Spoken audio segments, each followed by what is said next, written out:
അസ്സലാമു വറഹ്മത്തുള്ളാഹി തആല വബറകാതുഹു. റാഹത്തല്ലേ? അൽഹംദുലില്ലാഹ്. കുറഞ്ഞ സമയത്തിൽ കൂടുതൽ കാര്യങ്ങൾ എന്ന മനോഹരമായ ആശയവുമായി വീണ്ടും നമ്മൾ ഒരുമിച്ച് കൂടുകയാണ്. അള്ളാഹു സ്വീകരിക്കുമാറാകട്ടെ. കൽബ് നിറച്ച് ദുആ ചെയ്യുന്നവർ, മറ്റുള്ളവരിലേക്ക് എത്തിച്ചു കൊടുക്കുന്നവർ, ഇതിനുവേണ്ടി പരിശ്രമിക്കുന്നവർ, ഓടി നടക്കുന്നവർ, ഇതിനെ കാത്തിരിക്കുന്നവർ, മറ്റുള്ളവരിലേക്ക് എത്തിച്ചു കൊടുക്കുന്നവർ, എല്ലാവർക്കും എല്ലാവിധ ഖൈറും ബറക്കത്തും അല്ലാഹു പ്രദാനിക്കുമാറാകട്ടെ. ആരൊക്കെ നമ്മളോട് ദുആ കൊണ്ട് വസിയത്ത് ചെയ്തിട്ടുണ്ടോ എല്ലാവരെയും അല്ലാഹു കബൂലാക്കി അനുഗ്രഹിക്കുമാറാകട്ടെ. എൻ്റെ പ്രിയമുള്ളവരെ, അൽഹംദുലില്ലാഹ്, ഓരോ ദിവസങ്ങളും വ്യത്യസ്തമായ അറിവഴകുകളുടെ നിലാമഴയിലൂടെയാണ് അൽഹംദുലില്ലാഹ് ഈ വോയിസ് ഓഫ് ഷഫീഖ് ബദ്രി എന്ന ചാനൽ മുന്നോട്ട് പോയിക്കൊണ്ടിരിക്കുന്നത്. അൽഹംദുലില്ലാഹ്, മനസ്സിന് ഒരുപാട് നമുക്ക് ആഗ്രഹിക്കുന്ന, കേൾക്കാൻ നമുക്ക് ഉതകുന്ന, നമുക്ക് പഠിക്കാൻ ആവശ്യമായ അറിവുകളിലൂടെ കുറഞ്ഞ സമയത്തിൽ കൂടുതൽ കാര്യങ്ങളിലൂടെയാണ് നമ്മൾ സഞ്ചരിക്കുന്നത്. കബൂലാക്കട്ടെ. ഇന്ന് നമ്മൾ പഠിക്കുന്നത് നമ്മുടെ ശരീരവുമായി ബന്ധപ്പെട്ട ഒരു കാര്യത്തെ പറ്റിയാണ്. എന്ന് പറഞ്ഞാൽ അള്ളാന്റെ റസൂൽ സ്വല്ലല്ലാഹു അലൈഹി വസല്ലമ തങ്ങൾ നമുക്ക് നിർദ്ദേശിച്ചു തന്ന, നമുക്ക് ആരോഗ്യം സംരക്ഷിക്കാൻ ഒരു എക്സർസൈസിനെ പറ്റിയാണ് മുത്ത് നബി തങ്ങൾ പറഞ്ഞ ഒരു എക്സർസൈസ്. ജിമ്മിന് പോകണോ? നമുക്കിനി മറ്റുള്ള എന്തെങ്കിലും ബുദ്ധിമുട്ടുണ്ടോ? ജിമ്മിന് പോകേണ്ടതുണ്ടോ? നബി തങ്ങൾ എന്തെങ്കിലും പറഞ്ഞിട്ടുണ്ടോ എന്നതിനെ പറ്റിയുള്ള വലിയ ചർച്ചയാണ് കുറഞ്ഞ സമയം നമ്മൾ ഉദ്ദേശിക്കുന്നത്. അള്ളാഹു ഭാഗ്യം തരട്ടെ. പ്രിയമുള്ളവരെ, നമ്മുടെ ജീവിതത്തിന്റെ ഏറ്റവും വലിയ തൗഫീഖ് എന്താണെന്നറിയോ? പണം ഉണ്ടാകലല്ല, വീടുണ്ടാകലല്ല, മക്കളുണ്ടാകലല്ല, സൗന്ദര്യം ഉണ്ടാകല, വാഹനം ഉണ്ടാകല, ഒന്നുമല്ല. ഇതൊക്കെ അള്ളാന്റെ തൗഫീഖാണെങ്കിലും ജീവിതത്തിന്റെ ഏറ്റവും നല്ല തൗഫീഖ് എന്ന് പറയുന്നത് ആഫിയത്താണ്, ആരോഗ്യമാണ്. നമുക്കറിയാം, നമ്മളിപ്പോൾ ആരുടെയും സഹായമില്ലാതെ നടന്നു പോവാം, ഒരു പ്രശ്നമില്ല. നമുക്ക് ബാത്റൂമിൽ പോകാൻ പ്രശ്നമില്ല, അവിടെ പോയാൽ അത് വൃത്തിയാക്കാൻ പ്രശ്നമില്ല, തുണി കഴുകാം, ഒരു പ്രശ്നമില്ല. പക്ഷേ നമ്മളൊന്ന് എഴുന്നേറ്റ് നടക്കാൻ കഴിയാത്തവരോട് ചോദിക്കണം അവരുടെ മനസ്സിന്റെ വേദന. നമ്മളൊന്ന് വീണു പോകുമ്പോഴാണ് നമ്മുടെ ആരോഗ്യത്തിന്റെ വില നമ്മൾ മനസ്സിലാവുക.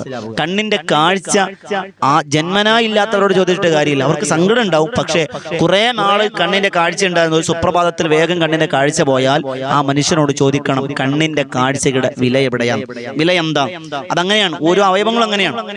നമ്മുടെ ജീവിതത്തിന്റെ ഏറ്റവും വലിയ തൗഫീഖ് ഉമ്മമാരെ, ഉപ്പമാരെ, ആരോഗ്യം ഉണ്ടാകലാണ്, ആഫിയത്ത് ഉണ്ടാകലാണ്. കുറെ നേരം നടക്കുമ്പോൾ മുട്ടുവേദന, കുറെ നേരം നിൽക്കുമ്പോൾ മുട്ടുവേദന, നടുവേദന, അങ്ങനെ തുടങ്ങി ഒരുപാട് രോഗങ്ങൾ കൊണ്ട് ബുദ്ധിമുട്ടുന്ന നമ്മുടെ ഈ മജ്ലിസിൽ, ഈ സദസ്സിൽ ഒരുപാട് ആളുകൾ ദുആ കൊണ്ട് വസിയത്ത് ചെയ്യുന്നുണ്ട്. അല്ലാഹു എല്ലാവർക്കും എല്ലാവിധ ഖൈറും ബറക്കത്തും പ്രദാനിക്കുമാറാകട്ടെ. അതുകൊണ്ടാണ് മുത്തുനബി സല്ലല്ലാഹു അലൈഹി വസല്ലമ തങ്ങളുടെ സ്വഹാബി വരെ ചോദിച്ച, നബിയെ, എനിക്ക് ദുആ ചെയ്യുമ്പോൾ, ഞാൻ പ്രാർത്ഥിക്കുമ്പോ എനിക്ക് പ്രാർത്ഥനയ്ക്ക് ഉത്തരം കിട്ടുമെന്ന് എനിക്ക് ഉറപ്പായാൽ, എനിക്ക് ഉത്തരം കിട്ടുമെന്ന് ഉറപ്പാണ്, അങ്ങനെയെങ്കിൽ ഞാൻ എന്താ ചോദിക്കേണ്ടത്? എപ്പോഴും ചോദിക്കണമെന്നല്ല, ഉത്തരം കിട്ടുമെന്ന് എനിക്ക് ഉറപ്പ് ലഭിച്ചാൽ ഞാൻ എന്ത് റബ്ബിനോട് ചോദിക്കണം? നബി തങ്ങൾ പറഞ്ഞത് സ്വർഗത്തെ ചോദിക്കും, ഉത്തരം ഉറപ്പാണല്ലോ. നീ സ്വർഗത്തെ ചോദിക്ക്, പറഞ്ഞില്ല. നരകമോചനം ചോദിക്ക്, പറഞ്ഞില്ല. ഹജ്ജിന് പോകാൻ വേണ്ടി ചോദിക്ക്, പറഞ്ഞില്ല. ഉംറയ്ക്ക് പോകാൻ വേണ്ടി ചോദിക്ക്, ചോദിച്ചില്ല, പറഞ്ഞില്ല. പിന്നെയോ നബി തങ്ങൾ പറഞ്ഞത്, മോനെ അസ്അലുക്കൽ ആഫിയ, ആരോഗ്യത്തെ നീ ചോദിക്കണം. ഈ ആരോഗ്യം ഉണ്ടെങ്കിലാണ് നിസ്കരിക്കാൻ പറ്റുള്ളൂ. ഈ ആരോഗ്യം ഉണ്ടെങ്കിൽ സ്വർഗത്തിൽ പോകാൻ പറ്റും, ആരോഗ്യം ഉണ്ടെങ്കിൽ നരകമോചനം വാങ്ങാൻ പറ്റും, ആരോഗ്യം ഉണ്ടെങ്കിൽ ഉംറയ്ക്ക് പോകാൻ പറ്റും, ആരോഗ്യം ഉണ്ടെങ്കിൽ ഖുർആൻ ഓതാൻ പറ്റും. ഒക്കെ ഇബാദത്തിന്റെ ഏതൊരു കാര്യവും എന്ത് വേണം? ആരോഗ്യം ഉണ്ടാകും. ഏതൊരു കാര്യം നോക്കിയോളൂ. ഉദാഹരണത്തിന് നിസ്കാരം മാറ്റി നിർത്തി ഏറ്റവും നമ്മളെ കൊണ്ട് ചെയ്യാൻ കഴിയുന്ന, ഒരു പാടുമില്ലാത്ത, ഒരു പ്രയാസവുമില്ലാത്ത ഒരു കാര്യമാണ് വെറുതെ കഅബയെ നോക്കിയിരിക്കൽ, അല്ലെങ്കിൽ ഖുർആനെ നോക്കിയിരിക്കൽ, ഉമ്മയെ നോക്കിയിരിക്കൽ. നമുക്ക് ആഫിയത്തില്ല, കണ്ണിന്റെ കാഴ്ചയില്ലെങ്കിൽ എങ്ങനെയാണ് കഅബയെ നോക്കുക? കണ്ണിന് കാഴ്ചയിൽ എങ്ങനെയാണ് ഖുർആനെ നോക്കുക? കണ്ണിന് കാഴ്ചയിൽ എങ്ങനെയാണ് ഉമ്മയെ നോക്കുക? കഴിയില്ല. അതുകൊണ്ട് ഏതൊരു കാര്യത്തിനും നമുക്ക് എന്ത് വേണം? ആഫിയത്ത് വേണം. അപ്പൊ നബി തങ്ങൾ പറഞ്ഞു, മോനെ അസ്അലുക്കൽ ആഫിയ, ആഫിയത്തിനെ നീ ചോദിക്കണം. പക്ഷേ ഇതേ നാവ് കൊണ്ട് പറഞ്ഞ നബി തങ്ങൾ മറ്റൊരു സന്ദർഭത്തിൽ പറഞ്ഞു, സുഹാബ, നാളെ പടച്ചവന്റെ പരലോകത്ത് നിങ്ങൾ ഓരോരുത്തരും കടന്നു വരുമ്പോ, എല്ലാവരെയും നാളെ പടച്ചവന്റെ മഹ്ശറിൽ കൊണ്ടുവന്ന് നിർത്തപ്പെടുമ്പോ പാദം കാല് ചലിപ്പിക്കാൻ കഴിയില്ല. അവൻ അല്ലാഹു നൽകിയ ആരോഗ്യം എന്തിനു വേണ്ടി ചെലവഴിച്ചു എന്ന ചോദ്യത്തിന് മറുപടി പറയാതെ ഒരാളുടെ പാദം കാലും അവന് ചലിപ്പിക്കാൻ കഴിയില്ലെന്ന് തമാശക്ക് പോലും അധരവയം ചെയ്യാത്ത നബി മുഹമ്മദ് റസൂലുള്ളാഹ് അതിനെക്കുറിച്ച് ചോദ്യം ചെയ്യപ്പെടും. അപ്പൊ അതുകൊണ്ട് അള്ളാഹു തന്ന ആരോഗ്യം, അള്ളാഹു തന്ന ആഫിയത്ത്, അള്ളാഹു തന്ന ഈ ശരീരമൊക്കെ റബ്ബിന് വേണ്ടി കൊടുക്കലാണ്. ഞാൻ പറഞ്ഞു വന്നത്, നമ്മുടെ ആരോഗ്യം സംരക്ഷിക്കപ്പെടണം, നമ്മുടെ ആരോഗ്യം സംരക്ഷിക്കപ്പെടണം. അള്ളാഹുവിന്റെ റസൂൽ സ്വല്ലല്ലാഹു അലൈഹി വസല്ലമ തങ്ങളോട് ഒരു സ്വഹാബിയൻ ചോദിക്കും, നബിയെ, എന്റെ ആരോഗ്യം സംരക്ഷിക്കപ്പെടാൻ ഭക്ഷണത്തിൽ ഞാൻ എന്തെങ്കിലും ക്രമീകരിക്കേണ്ടതുണ്ടോ? ഒരു സ്വഹാബിയുടെ ചോദ്യമാണ്. നബി തങ്ങൾ പറഞ്ഞു, മോനെ, വിശപ്പുണ്ടെങ്കിൽ മാത്രം ഭക്ഷണം കഴിക്കുക, വിശപ്പുണ്ടെങ്കിൽ മാത്രം ഭക്ഷണം കഴിക്കുക. നമുക്ക് അങ്ങനെയല്ലല്ലോ. മനുഷ്യരെ സംബന്ധിച്ചിടത്തോളം, നമ്മളെ സംബന്ധിച്ചിടത്തോളം 1% ആദിയും 99% പൂതിയുമാണ്. ശരിയല്ലേ? 1% ആദിയാണ്. കിട്ടോ ഇല്ലേ, പോവോ ഇല്ലേ എന്നാണ്. 90% നമുക്ക് പൂതിയാണ്, ആഗ്രഹങ്ങളാണ്.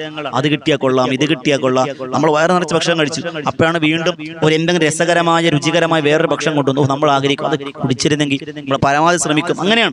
ഒന്ന് കിട്ടിയാൽ പോരാ, വീണ്ടും അടുത്ത് കിട്ടണം.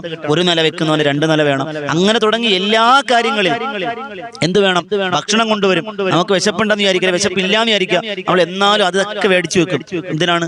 കണ്ടാഗ്രഹം. കണ്ടല്ല നമുക്ക് നിറയേണ്ടത്, തിന്നാ നമുക്ക് നിറയാനുള്ളത്. അള്ളാഹ് കാക്കട്ടെ. അപ്പൊ ഞാൻ പറഞ്ഞു വന്ന നബിതങ്ങൾ പറഞ്ഞു, മോനെ, വിശപ്പില്ലാതെ ഭക്ഷണം കഴിക്കരുത്. നബിതങ്ങൾ ആയുസ്സിൽ, ജീവിതത്തിൽ ഒരു ദിവസത്തിൽ ഒരിക്കൽ മാത്രമാണ് ഭക്ഷണം കഴിച്ചിരുന്നത്. സ്വഹാബത്ത് ചിലർ അങ്ങനെ അത് പാലിച്ചപ്പോൾ നമുക്ക് രോഗമില്ലായിരുന്നു, അസുഖങ്ങളില്ലായിരുന്നു എന്നാണ്. ഇന്ന് നമ്മൾ ദിവസത്തിൽ ഒരു നേരം അത് നല്ല ഭക്ഷണം കഴിച്ചാൽ പിന്നെ ഭക്ഷണം കഴിക്കേണ്ട. നിങ്ങൾക്ക് ഫ്രൂട്ട്സുകൾ, അതിലേക്ക് ഇൻഷാ അല്ലാഹ് ഭക്ഷണ ക്രമീകരണം, നബിതങ്ങൾ ശീലിച്ച ഭക്ഷണ ക്രമീകരണം നമുക്ക് പഠിക്കാനുണ്ട്. മറ്റൊരു വീഡിയോ പറയാം. ഇന്ന് നമ്മുടെ ചർച്ചാ വിഷയം, നബിതങ്ങളോട് ഒരു സ്വഹാബി വന്ന് ചോദിച്ചു, അള്ളാഹുവിന്റെ റസൂലെ, അള്ളാഹുവിന്റെ ഹബീബെ, ഇടക്കിടയ്ക്ക് വല്ലാത്ത ക്ഷീണമുണ്ടാകും, ശരീരത്തിന് വല്ലാത്ത ക്ഷീണം, എന്തെങ്കിലും ഒരു മാർഗം, ഒരു ടിപ്സ് പറഞ്ഞു തരും. നബിതങ്ങളോട് ചോദിച്ചു, ശരീരത്തിന് ക്ഷീണം, ഒരു തളർച്ച, ഒരു ബുദ്ധിമുട്ട്, പ്രയാസം, അതിന് എന്തെങ്കിലും ഒരു എളുപ്പവഴി പറഞ്ഞു തരുമോ? അള്ളാഹുവിന്റെ റസൂൽ സ്വല്ലല്ലാഹു അലൈഹി വസല്ലമ തങ്ങളോട് ആവലാതി പറഞ്ഞ ആ സ്വഹാബി വര്യനോട് അള്ളാഹുവിന്റെ റസൂൽ സ്വല്ലല്ലാഹു അലൈഹി വസല്ലമ തങ്ങൾ പറയുന്നു, അലൈക്കും ബിൻ നസ്ൽ, നസ്ലിനെ മുറുകെ പിടിക്കുക. നസ്ൽ എന്ന് പറഞ്ഞാൽ എന്താ? മഹാരഥന്മാർ, പണ്ഡിതന്മാർ രേഖപ്പെടുത്തി തരുന്നു, അത് വേഗതയിലുള്ള നടത്തമാണെന്ന് നബിയുനാ റസൂലുള്ളാഹി എന്ന് പറഞ്ഞാൽ നമുക്കറിയാം. രാവിലെ നമ്മൾ സുബൈക്കൊക്കെ പള്ളിയിൽ പോകുമ്പോൾ റോഡിലൂടെ ഒരു ഘോഷയാത്ര കാണാം, ഇല്ലേ? എന്താണെന്നറിയോ? ഒരു കയ്യിൽ ടോർച്ചും ഒരു കയ്യിൽ വടിയും. ഉമ്മമാര് നടക്കാൻ പോവാൻ, സഹോദരിമാര് നടക്കാൻ പോകണം. എങ്ങനെ നടക്കണേ? ഒച്ചയിടയുന്നത് പോലെ ഇങ്ങനെ സംസാരിച്ചും പറഞ്ഞും സുബൈ പോലും ബാങ്ക് പോലും കേട്ടിട്ടില്ല, എന്നാലും നടക്കണം. തിരിച്ചു വരുമ്പോൾ നേരം വെളുത്തിട്ടുണ്ടാവും, സുബൈയില്ല. നടത്തത്തിനൊരു കുറവുമില്ല.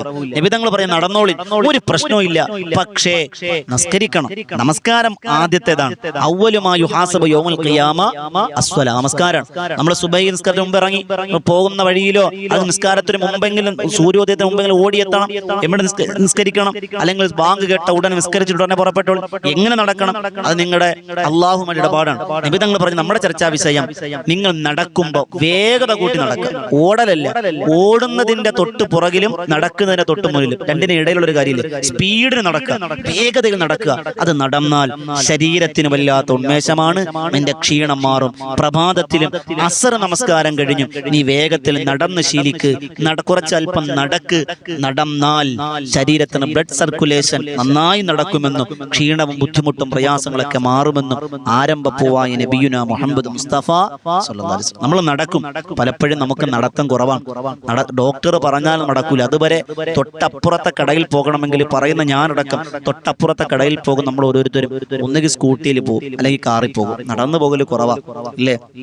പണ്ടൊക്കെ എത്ര ദൂരം നടന്നാലും, ഇന്നൊക്കെ സ്കൂൾ കുട്ടികൾ, സ്കൂളൊക്കെ തുറന്നല്ലോ, നമ്മുടെ മക്കൾ എത്ര അടുത്താണെങ്കിലും സ്കൂൾ വാഹനങ്ങളിൽ ഒന്നുകിൽ പോകും.